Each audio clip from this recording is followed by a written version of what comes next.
Muchas gracias por estar aquí. Ahora sí no saben lo nerviosa que estoy y lo contenta también que me encuentro por tener junto a mí a una profesora de las más prestigiadas y reconocidas en esta universidad, y yo diría que en el mundo, una filósofa, ¿no?, de una trayectoria impecable en esta universidad. Ella es Juliana González Valenzuela, quien en el 2014, por unanimidad, es miembro del honorario de la Academia Mexicana de la Lengua. Juliana es doctora en filosofía por la Universidad Nacional Autónoma de México, profesora emérita de esta máxima casa de estudios a través de la Facultad de Filosofía y Letras, es investigadora emérita también del Sistema Nacional de Investigadores y miembro titular del Instituto Internacional de la Filosofía de París, Francia. Ha publicado 23 libros, 7 de autoría única y otros 16 como coautora y coordinadora. Además de haber escrito y publicado en México y en el extranjero más de 160 artículos especializados.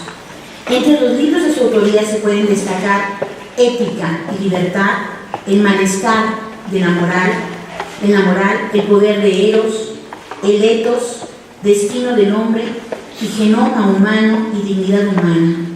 Si hay actualmente otro que ya salió, Bios, el cuerpo del alma y el alma del cuerpo. Es profesora del colegio y del posgrado de filosofía de la Facultad de Filosofía y Letras de la UNAM desde hace más de 40 años, impartiendo cursos y seminarios de filosofía griega, metafísica, ética y bioética. Ha dictado más de 301 conferencias y ponencias dentro y fuera de México, como miembro del Instituto Internacional de la Filosofía, y ha participado como conferencista en sus entretiens de Estambul, Karlsruhe, Cuernavaca, Seúl, París y Atenas. Fue directora de la Facultad de Filosofía y Letras de la UNAM y miembro de la Junta de Gobierno de la UNAM. Miembro también de la Junta de Gobierno del Colegio de México y del Instituto Nacional de Medicina Genómica. Ha participado como consejera de la Comisión Nacional de Derechos Humanos, de la Comisión Nacional de Bioética, del Consejo Consultivo de Ciencias de la Presidencia de la República, y asimismo también fue presidenta de la Asociación Filosófica de México y miembro del Comité Editorial de la Enciclopedia Iberoamericana de Filosofía. Algunos de sus reconocimientos con los que ha sido distinguida son el Premio Nacional de Ciencias y Artes en el área de Filosofía, el doctorado honoris causa de la UNAM y el Premio Universidad Nacional en Investigación en Humanidades. Actualmente, creo que ya hace poco se retiró del seminario, ¿verdad?, de investigación en ética y bioética, del que fue ella directora durante muchos años, que pertenece a la Facultad de Filosofía de la UNAM, y es miembro de la Comisión Académica del Programa Universitario de Bioética, que tenemos también en nuestra máxima casa de estudios. Pertenecen al órgano de gobierno del Fondo de Cultura Económica. Bueno, ¿qué les puedo decir? Estoy de lo más emocionada frente a una autoridad legítima en el conocimiento filosófico, donde nos hace tanta falta reflexionar sobre el envejecimiento, ¿no? Y la verdad es que... Adelante, Julián, tienes ya el micrófono. En primer lugar, mil gracias por esta invitación que me honra. Y antes de empezar, pues lo único que tengo que decir es que una vez que se leen esas cosas, de lo único que se habla es de la vejez. Estamos con eso. Bueno, el texto que voy a leer es con el título La reivindicación ética de la vejez, ideas sobre la senectud en Grecia y en Roma. Me voy a centrar en los orígenes de nuestra propia civilización. Es asombrosa la forma en que hoy se concibe la vejez, como una categoría amplia, esencialmente humanizada, distinguida del simple hecho biológico del envejecimiento. Son dos perspectivas, la científica, biológica, médica del envejecimiento humano, hoy comprendido a la luz de nuevas categorías, principalmente de orden genómico, y la perspectiva humanística, ética, sociocultural. El gran movimiento sociohistórico de nuestro tiempo ha dado lugar a un notable desarrollo de las ciencias geriátricas en todas latitudes, movimiento que es concomitante al hecho inminente del envejecimiento histórico de la humanidad en el presente y para el futuro, debido al formidable alcance de las ciencias biológicas y médicas en su capacidad de alargar la duración de la vida en una proporción que antes era por completo inimaginable. Hoy somos más los viejos y mañana serán muchos más todavía, en un proceso verdaderamente incontenible. Esto es ciertamente grandioso, pero también es motivo de grandes preocupaciones económicas, sociales, políticas y morales. ¿Qué puede decir la filosofía ante esta situación histórica?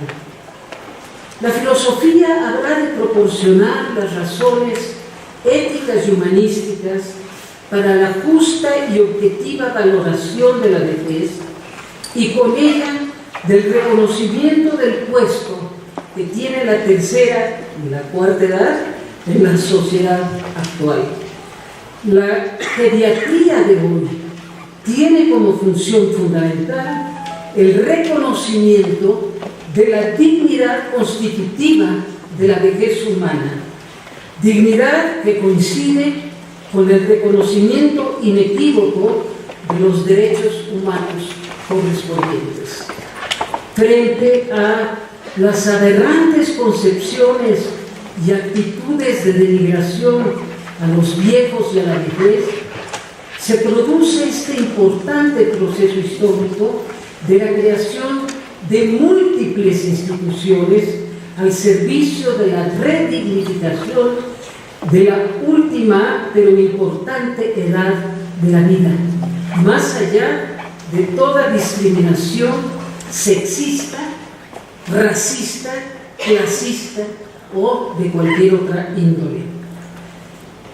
Y es imposible no reconocer el avance histórico, social, político, económico, radicalmente ético que conlleva la existencia de este universo teórico y práctico de la actual geriatría, específicamente en México y en congresos como este. Daré lectura aquí a un texto de carácter histórico, filosófico, en el que destaco algunas de las más relevantes concepciones sobre la vejez y el envejecimiento que se tuvieron en los orígenes greco-romanos de nuestra tradición occidental, mismas que en significativa medida han llegado hasta nuestro tiempo y hasta nuestro mundo. En estas concepciones he querido destacar los contrastes verdaderamente extremos que se dieron y se dan en la actualidad entre aquellos pensadores clásicos que por un lado valoraron la vejez en sus múltiples alcances negativos y por el contrario su significación intrínsecamente positiva para la vida humanizada. Considero que estas referencias históricas pueden iluminar nuestro presente y que las concepciones positivas de la vejez abren para nuestro aquí y nuestro ahora el camino para la construcción social de una vejez humanizada y feliz. Es natural que un pueblo como el griego, caracterizado por una excepcional afirmación de la vida y consecuentemente por una afirmación del cuerpo, de la fuerza, su belleza y de todos los placeres, viera a la vejez en sus significaciones muy negativas, en tanto que decrepitud de la vida y aproximación real a la muerte. como una verdadera maldición de los dioses, como así lo señalaban. Y no obstante, también es un hecho que los griegos fueron capaces de tener una extraordinaria visión positiva de la vejez. Los griegos, diría Nietzsche, vieron el fondo de la vida y asumieron su doble rostro, simbólicamente expresado en la dualidad de Dionisos y Apolo. El primero buscaba asumir el trasfondo oscuro de la existencia, en tanto que Apolo abría la posibilidad de la transfiguración ética por la cual se trasciende el universo estrictamente natural y fatal de la vida y de la muerte. De ahí que no expresan solo vitalismo naturalista. En la medida en que afirman la sobrenaturaleza espiritual del hombre, los valores se desplazan del exterior al interior, de la afirmación de lo meramente físico, corpóreo y natural, a la de lo psíquico, lo moral y lo racional. Es notable en este sentido la evolución de la idea de virtud, por ejemplo, que pasa de ser el valor heroico fundado en capacidades físicas a ser el valor interno ético en sentido estricto. El carácter interior es ciertamente para el griego la respuesta propiamente humana que permite encarar el destino, dándole un valor total a la vida y un sentido por encima de la fatalidad natural. Es la forma de enfrentar de otro modo la muerte, el sufrimiento y la experiencia de finitud o caducidad en todas sus modalidades, una de ellas la vejez, cambiando la cualidad y el valor que para el hombre tiene la experiencia.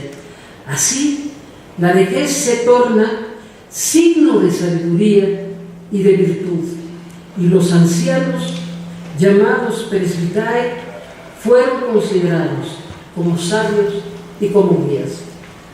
Hay pues una significativa oscilación en Grecia y en Roma, y quizás en toda la civilización occidental, incluso hasta el presente, entre una oscilación entre la conciencia negativa de la vejez y la conciencia ética y positiva de ella.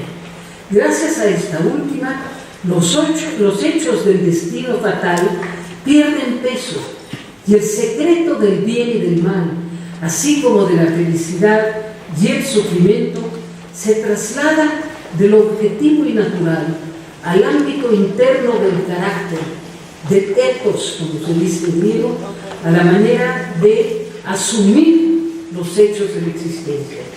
Lo bueno y lo malo no son la vida y la muerte, la juventud o la vejez.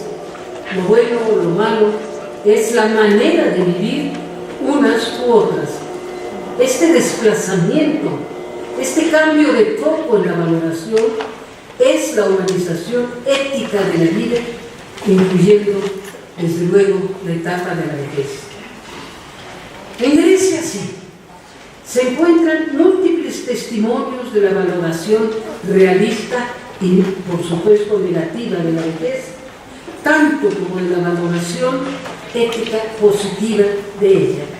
Y significativamente, esta doble valoración se hace expresa en la antigüedad, que tiene el mismo, en el significado, en la ambigüedad que tiene el concepto mismo de Herón, de donde viene geriatría, que significa viejo o anciano, por un lado, en un sentido solo realista, no solo realista, sino también despectivo, al mismo tiempo que Herón implica o quiso decir hombre venerable y respetable. O sea que hasta en el origen mismo de la palabra encontramos esta doble posibilidad, estas dos caras de la misma medalla. La mitología griega rechaza la vejez. La vejez, dicen los mitos, es hija de la noche, hermana del destino y está asociada a la muerte, a la pena, al olvido y al hambre. Hesíodo, por ejemplo, se expresaba de ella, en efecto, como la triste vejez. La felicidad suprema es, por tanto, la eterna juventud, don otorgado por Zeus mismo. En el mundo de los dioses olímpicos, que tenemos conocimiento remoto de ellos, todos son los dioses olímpicos, todos son jóvenes, salvo uno, Querón, y algunos dioses marinos del mar, que son, de hecho, a la hora de la hora, los padres destronados por los hijos. Y no obstante, cabe destacar, por un lado, que existía en la propia Atenas un templo a la vejez, la cual estaba simbólicamente representada por una vieja mujer con una clepsidra y rodeada de un cierto sentido de misterio y de religiosidad. Y por el otro lado, hay dos claros antecedentes de que se le confería un valor positivo a la vejez. Uno es el caso de Esparta, donde a los ancianos se les tenía un lugar preferente. Otro, el del llamado Consejo de Ancianos, Jerusía, al cual hace referencia Homero y cuyo carácter era esencialmente consultivo, el Consejo Consultivo de Ancianos. En la época arcaica de los propios griegos tuvieron un lugar envidiable. En general, el viejo tenía una importancia básica cuando predominaba la tradición oral. Se debe obedecer al viejo, se dice en la Odisea, pues quien es, él es quien guarda todo intacto. El modelo del viejo sabio es en Homero, en Néstor, a quien significativamente lo define el Logos. La palabra es el modelo del sabio, es el que tiene el Logos, la razón, la palabra. Es así. Igualmente, el pastor de grupos cuya sabiduría es aportada justamente por la edad, pues también es cierto que Néstor señala porque mantiene la vitalidad física y porque no cede sobre todo a la triste vejez. Lo propio de la epopeya homérica es que a pesar de algunas ambigüedades hace que exalta de algún modo la juventud. Y a la hora de la hora, la promesa de Calipso que hace a Ulises, el gran personaje, es el que le permitiría, Calipso le dice a Ulises, que va a poder ser eternamente joven. Los dioses también odian la vejez, dice Afrodita, la diosa del amor. Y este mismo predominio del significado negativo de la vejez se hace expreso tanto en los poetas líricos que en los trágicos. Los poetas en Grecia, en general, también se quejan de los sufrimientos de la vejez. Y acaso hay una sola excepción, que es Píndaro, cuando habla de una vejez floreciente y de la posibilidad de permanecer joven de espíritu.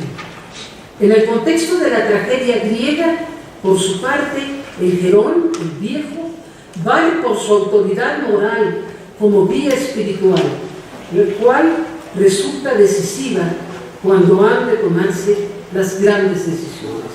En especial los viejos tienen un papel esencial en la educación, como educadores o formadores. Pero el poeta trágico no deja de atender a los males de la vejez, al sufrimiento y al patetismo incluso que conlleva la ancianidad. Y de hecho dice que ante su fatalidad solo cabe la resignación. Es memorable y paradigmática la imagen de Sófocles, del viejo y ciego Edipo, viajando por Colona, expresión de sufrimiento, de un sufrimiento que proviene de la odiosa y débil vejez, portadora de todos los males, se dice. Los viejos somos como una especie de fantasma aparecido en el aire. No somos más que una apariencia, deambulando como las imágenes de un sueño. Esto dice Eurípides en una de sus tragedias. Adviertan además en esta imagen, en esta expresión, somos, dicen los viejos, un fantasma aparecido en el aire. No somos más que una apariencia deambulando como las imágenes de un sueño. Se pierde la significación del cuerpo, de la vida. La vejez parece ser algo como meramente fantasmal. Pero también Espino había dicho ya, el viejo viaja errático como un sueño aparecido en el día. Vean la pérdida de la consistencia vital, la manera de entender la vejez como una disolución de la carne, de la vida, de la existencia misma. Por un lado, la vejez pesa como un fardo. Por el otro, ha perdido, si no peso, ha perdido realidad, consistencia corpórea y vital.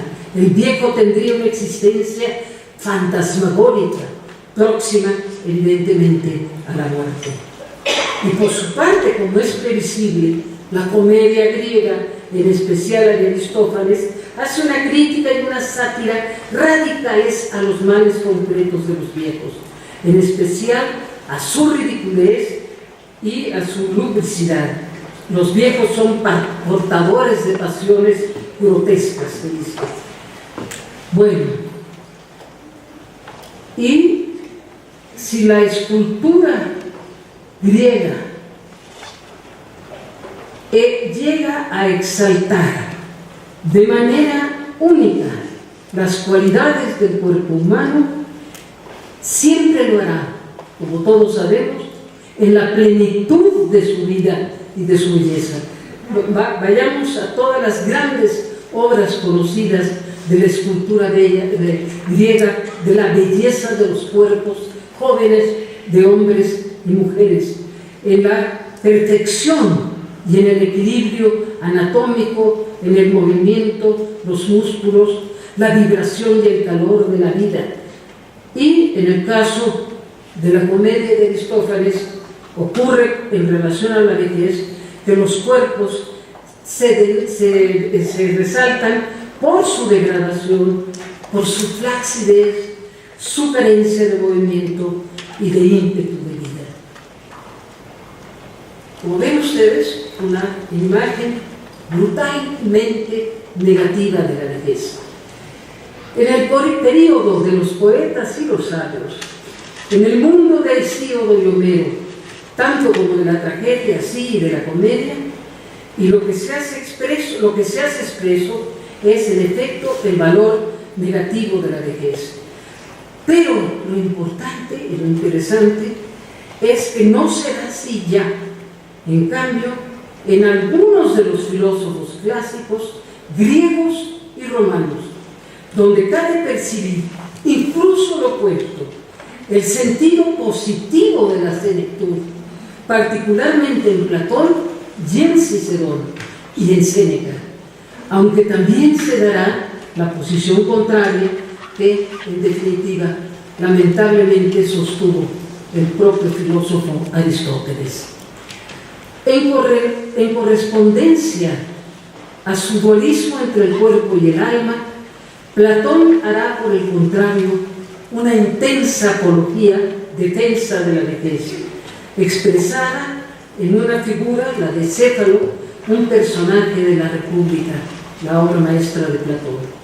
En oposición a lo que piensa la mayoría de los seres humanos, la vejez, dice Platón, es un bien, y lo es precisamente por lo mismo que a la mayoría le parece un mal. Porque en la vejez o con la vejez, el cuerpo anula, por así decirlo, sus demandas, sus deseos y sus pasiones. La liberación de los placeres corporales trae consigo paz y libertad, haciendo posible que, en definitiva, el alma se libere para proyectarse a su verdadero y más feliz destino, la contemplación del mundo de las ideas y la anticipación de la muerte, de la vida trascendente tras la muerte. Pero por otra parte, la apología de la vejez, la afirmación de sus virtudes, no se origina en Platón solamente por estas razones filosófico-metafísicas y en función de este dualismo, sino que hay para él, en tanto que Platón es discípulo de Sócrates, otras razones primordiales que son las razones éticas y no metafísicas, las cuales están cifradas en la clara conciencia de que, separable o no, la vida es ante todo la vida ética del hombre, y que los bienes de esta vida tienen indudablemente prioridad sobre los bienes meramente físicos, fisiológicos o naturales. Hay una vida o una vitalidad superior, según enseña Platón, que es la de la plenitud de las funciones anímicas y particularmente la que coincide con el cumplimiento del destino ético del hombre. Por eso Platón dirá que la verdadera causa de la infelicidad no es la vejez, sino el carácter negativo de los hombres. Lo mismo en la vejez que en la juventud, en la pobreza como en la riqueza, lo determinante del bien y del mal, de la felicidad o de la infelicidad, es el carácter o ethos, la proyección ética de la vida. Por lo que se refiere a Aristóteles, en contraste con Platón, el caso es específicamente importante porque Aristóteles, a diferencia de Platón, trató de traer a este mundo más realista la unidad del cuerpo y el alma.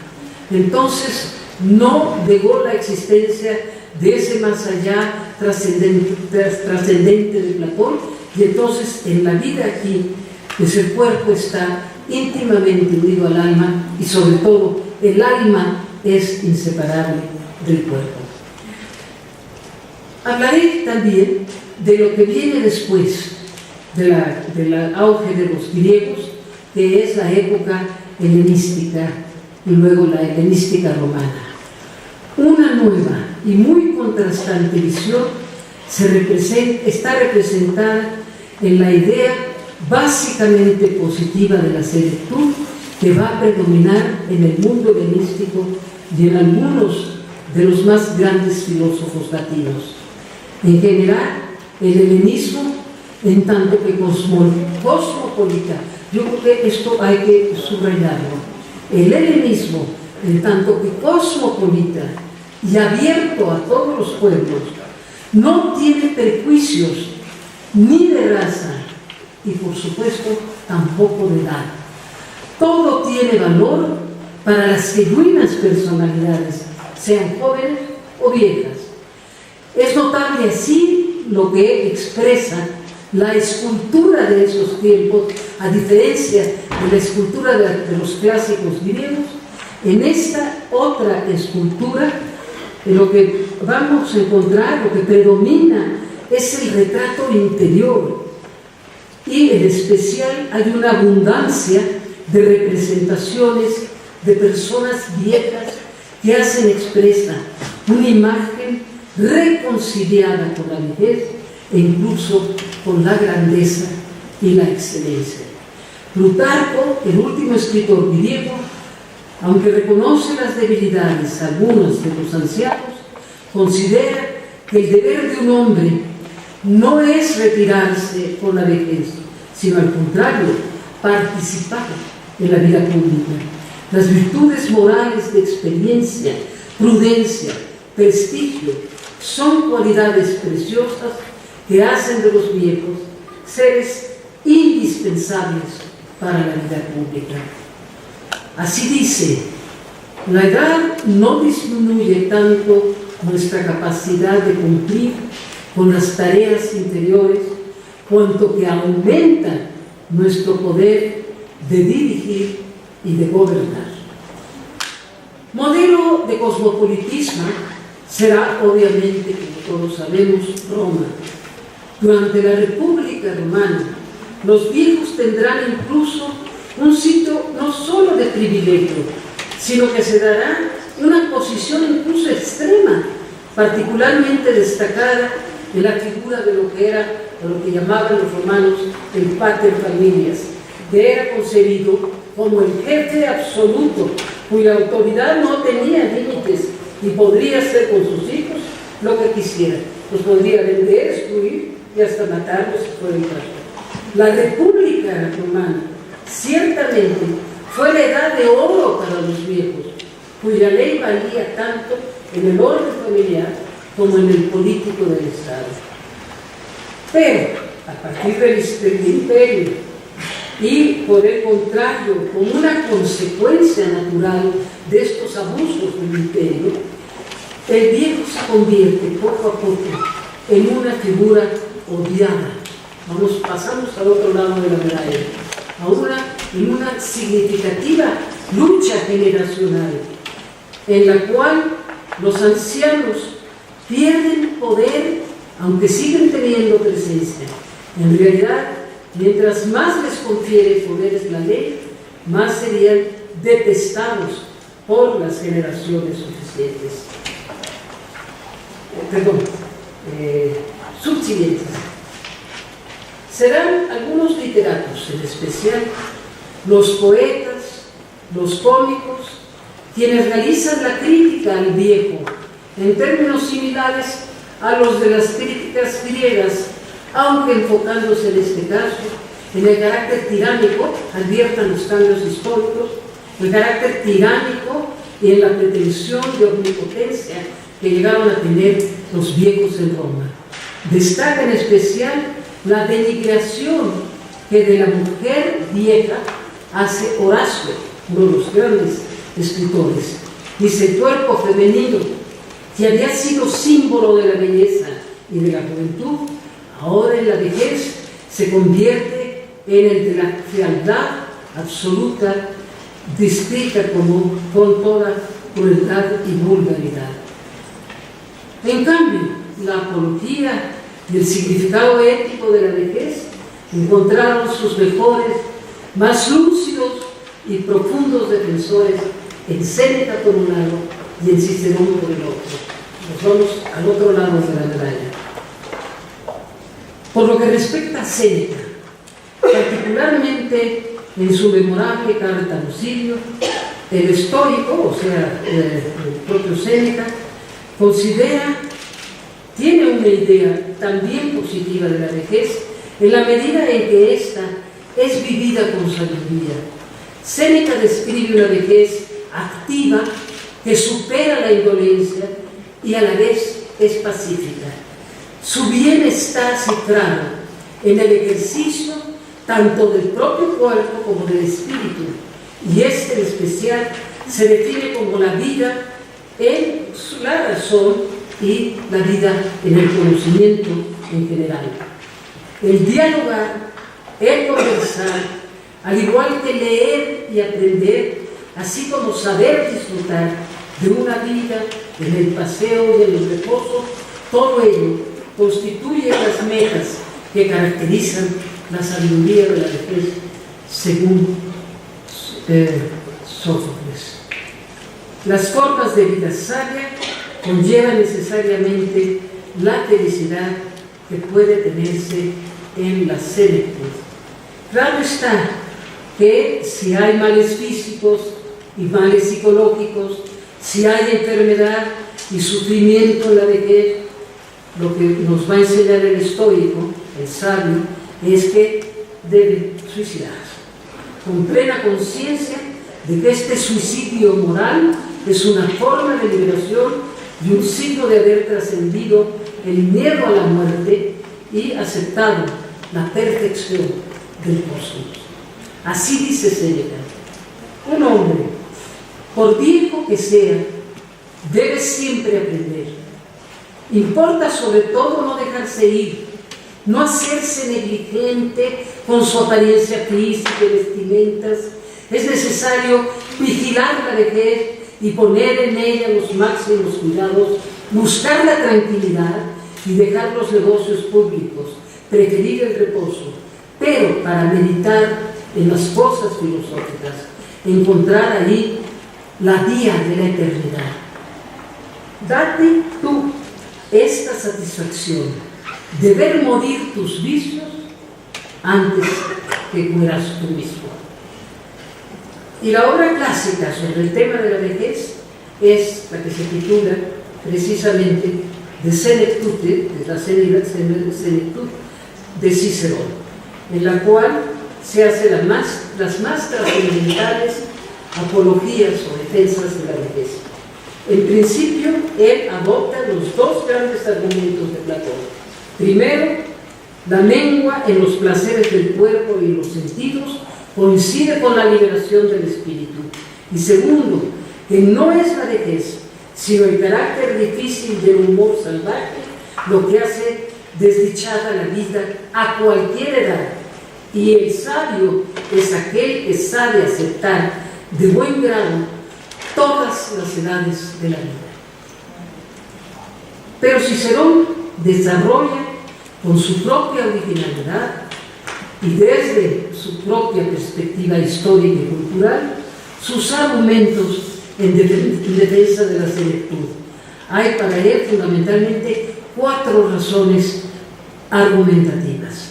Primera, dice Cicerón, el viejo puede carecer de fuerza física y de agilidad para los negocios, pero ha adquirido en cambio otra fuerza mayor, que es la autoridad moral y la justicia de sus opiniones.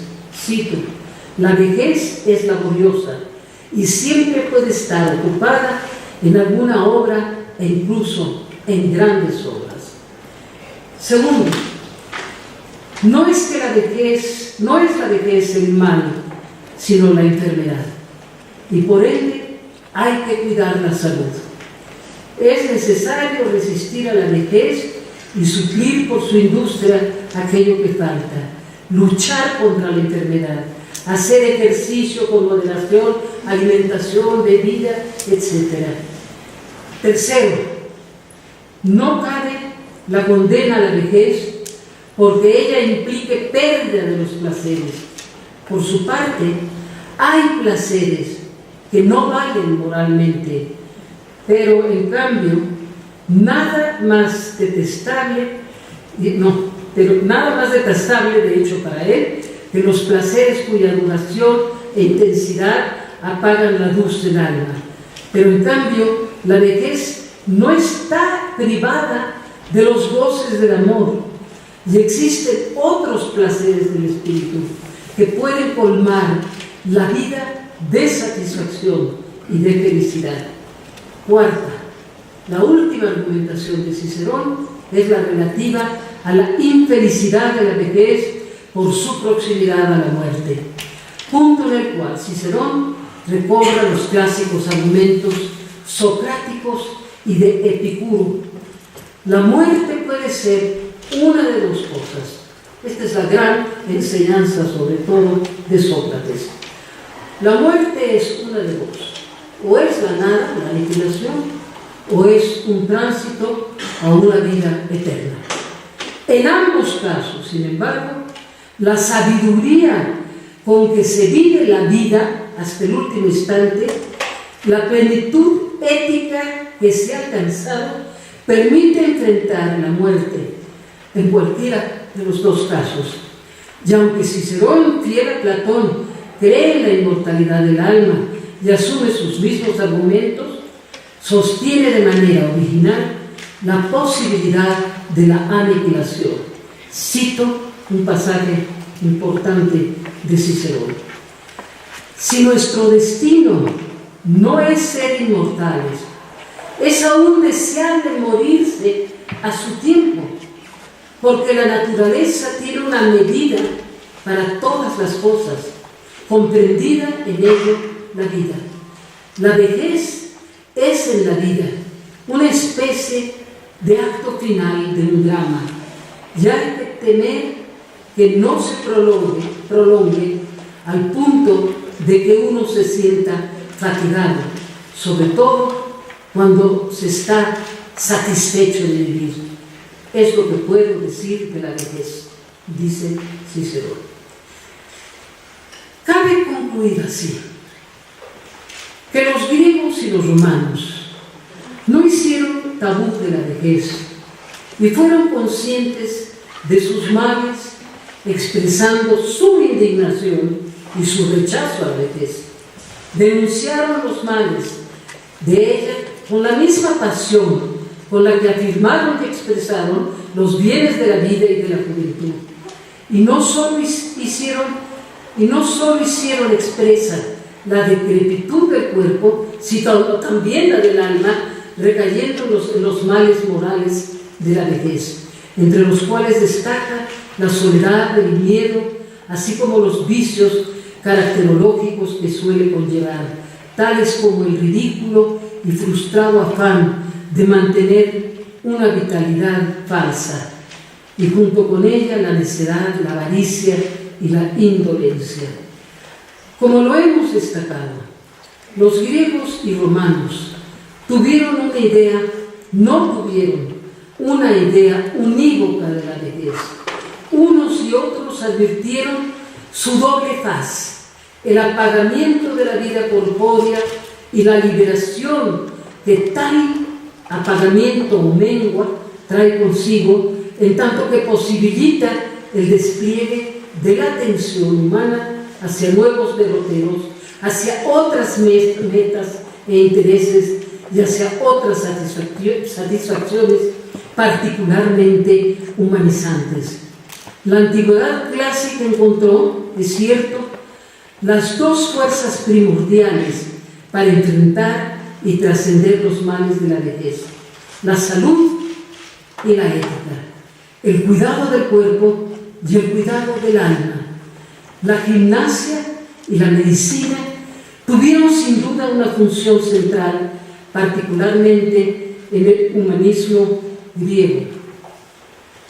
Y el ethos, la ética, desde luego, se constituye en la primordial fuerza con que cuenta el hombre para enfrentar los males de la vida, y en este caso la vejez, cambiando su signo negativo por un signo positivo, haciendo de la tercera edad una etapa específica de la vida, capaz de contener su propio sentido y sus propios valores.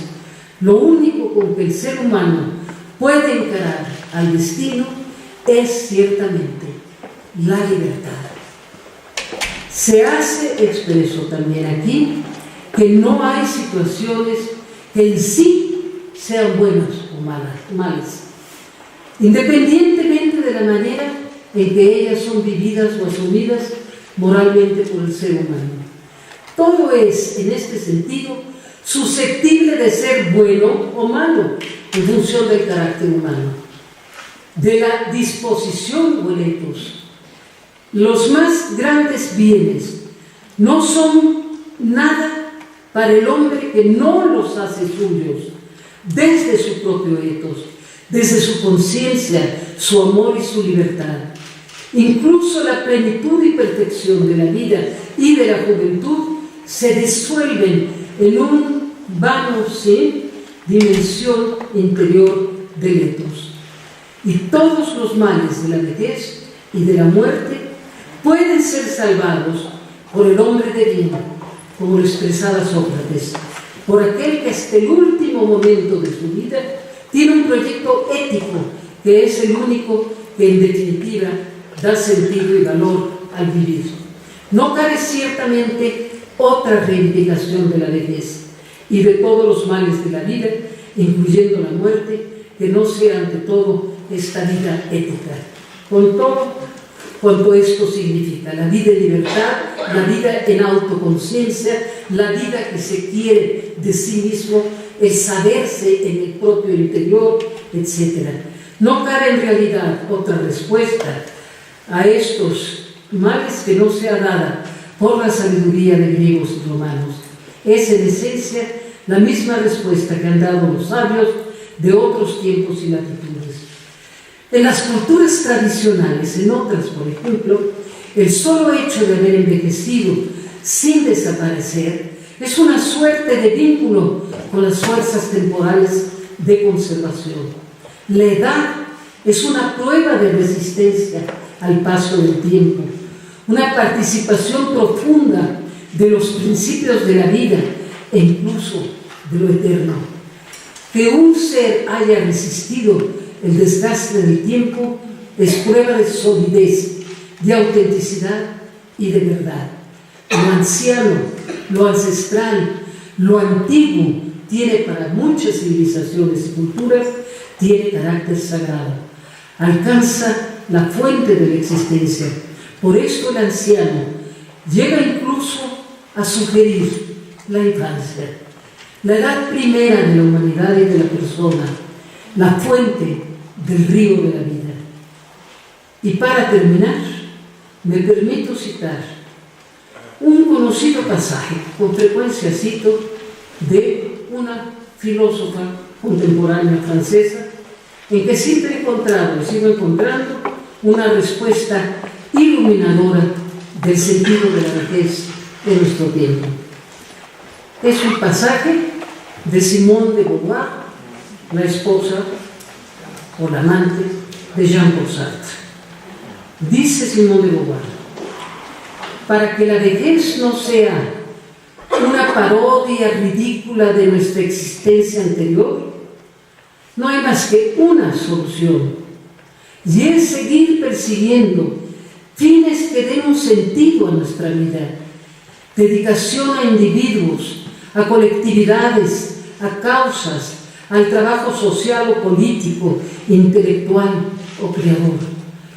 Lo deseable es conservar a una edad avanzada pasiones lo bastantemente fuertes como para que nos eviten volvernos contra nosotros mismos. La vida conserva valor mientras se da valor a la de los otros seres humanos a través del amor, la amistad, la indignación, la compasión. Entonces, y solo entonces, puede haber razones para orar y razones para hablar.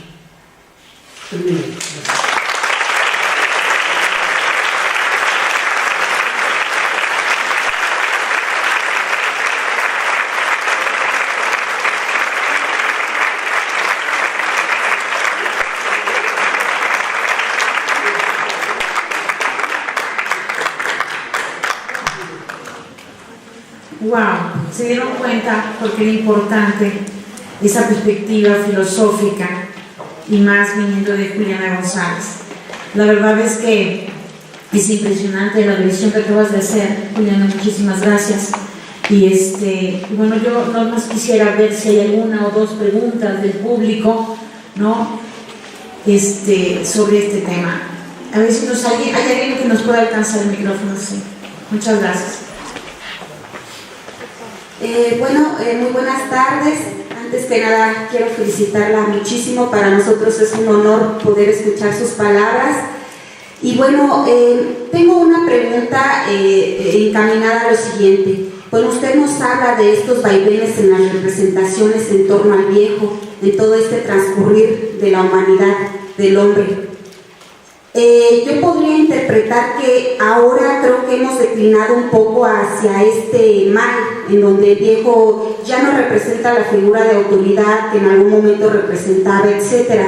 Pero usted auguraría en el futuro un nuevo regreso a este camino del viejo como el sabio, el viejo como el ente que está dotado de estas capacidades para conducir a los que venimos abajo? ¿Habrá un regreso? ¿Qué es lo que no permite este regreso del viejo sabio? Muchas gracias. Bueno, gracias a usted por su comentario y su pregunta. Yo creo que estamos en unos tiempos en que o nos vamos por el lado del viejo bueno y el viejo lindo y el viejo sano y el viejo activo, o no vamos a seguir viviendo, porque los viejos nos van a devorar.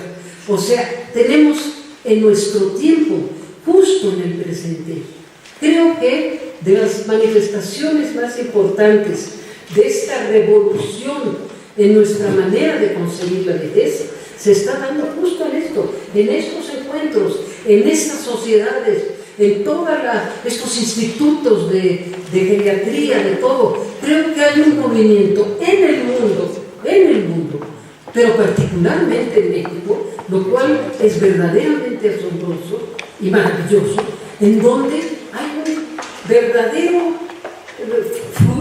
flotar o emanar, diría yo, de una conciencia del valor de la vejez. Y no para un sabio u otro sabio, para todo viejo del mundo. Tenemos que aprender a ser viejos. Esta es la gran moraleja. Aprender a ser viejos, todos y cada uno. Un poco es lo que se dice por aquí y por allá.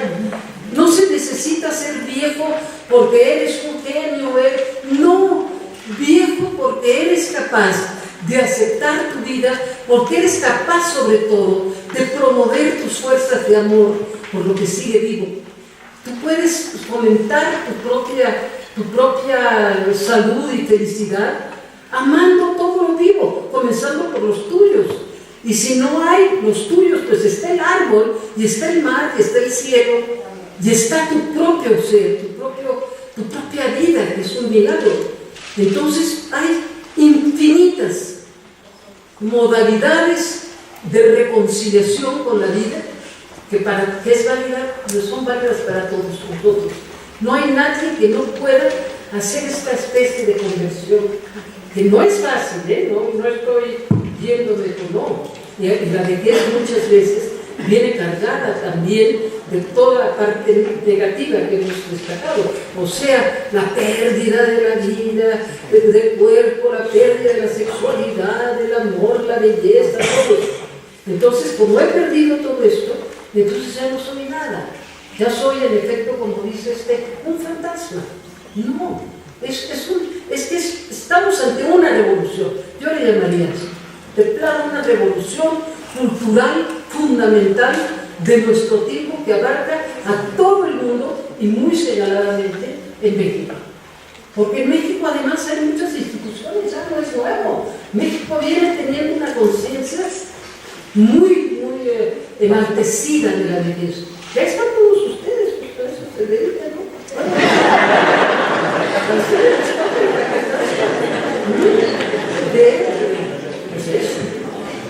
De dar esa revolución.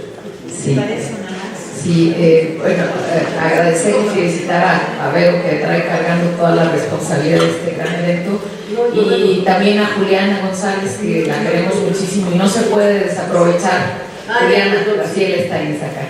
Desaprovechar tanto conocimiento que tienes para hacer una pequeña evaluación, digamos, cultural por regiones, de paradigmas, porque digo, el mundo griego siempre es un pilar, pero también tenemos el mundo oriental, tenemos los hindúes, y creo que el foco nos los ha situado muy bien en la calidad de vida. No es tanto cuál es la edad, sino la calidad de la edad. Creo que el foco más que nada está allí, ¿no?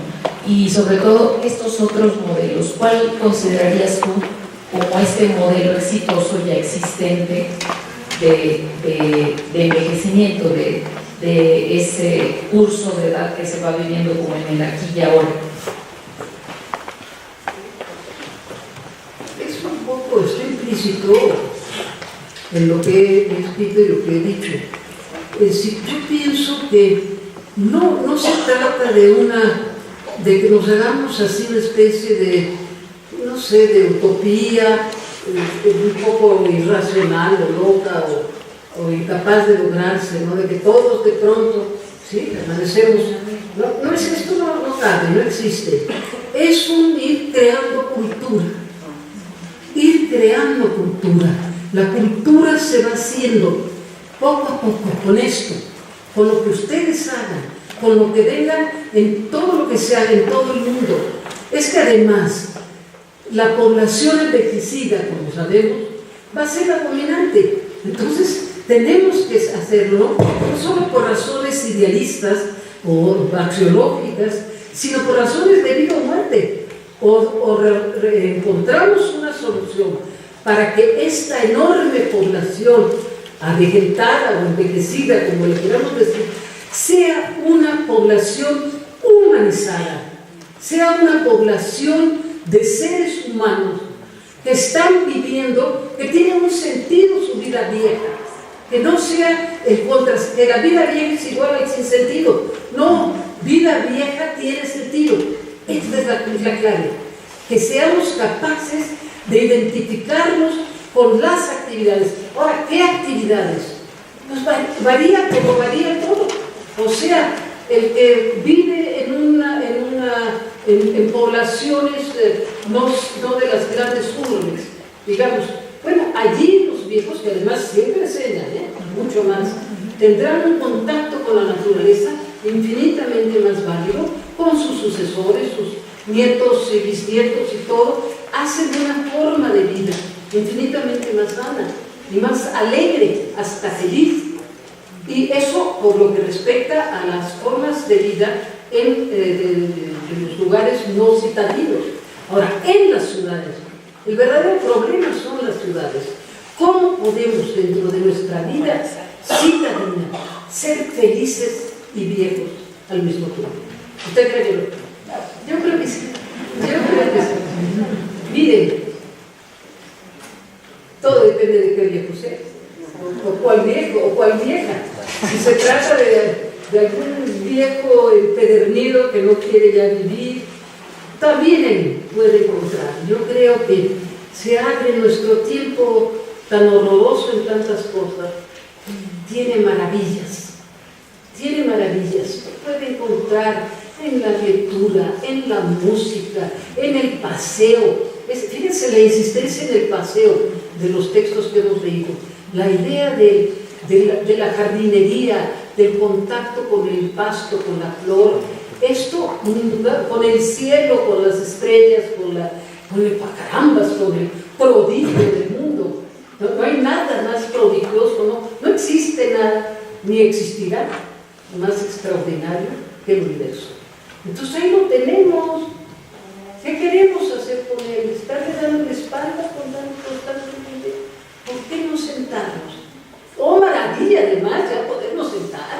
Eso es un verdadero. No es que hacer carrera y carreteras. Sentémonos a vivir. Eso hay que decirle al viejo. Que se siente porque tiene el privilegio de poder sentarse y contemplar. Y pensar, sentir. Llamar y dar, dígale al viejo.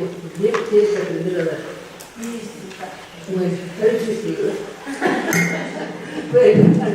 Wow, podemos quedarnos mirándole y contemplándola también y aprendiendo de sus palabras y su sabiduría.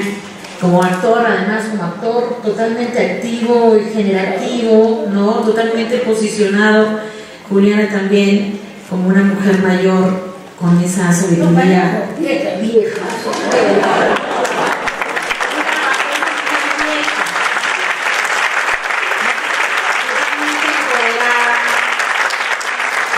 Generativa, ¿no? Con esas enseñanzas. Por eso la filosofía es muy importante de traerla en estas discusiones de envejecimiento y sobre vejez, ¿no? Porque como te das cuenta hay muchas generaciones aquí, muchas personas viejas también, muchos jóvenes que ven la vejez como un horizonte también y que tiene que ser un horizonte esperanzador, sin duda.